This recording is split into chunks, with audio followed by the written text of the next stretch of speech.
านเงือสัมถ่อมตั้งในค่ะตามตีกำตูเขามีลองไหลตาหันตัวทบมาปอเผอมีเจมมด3 เมียวเหมือนอันตีไหลลัดมาเป็นอันว่าอ่ำมีตั้งตอนตาเตะอ่องมันไหลปอผานเตรียมไหลเงือปอเงือเตรียมไหลสัมปอสัมเตรียมไหลผาน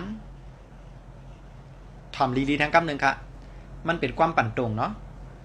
ปอผานเตรียมไหลเงือปอเงือ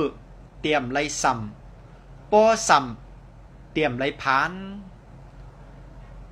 เซหางหลีเฮาผู้ก้นหางหลีเฮาตั้งหมดแมนจามแตกด้วยตูเจ้าเก่าลู่เป็นก้นเมียวเหรอค่ะขึ้นสืบเต็กส่งปันอวยก่อเฮาก่อหาเข้าแทงคาแลปันตั้งหูลีเรือปันเงินคำก็ว่ามันเป็นตั้งหูหลี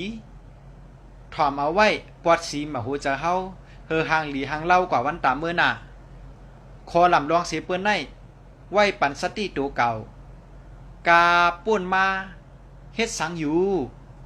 กอบสังเงือจังไหนมาตอนต่างเงาตรงหัวในย้อนกึดยังไว้กันได้ก่อนค่ะ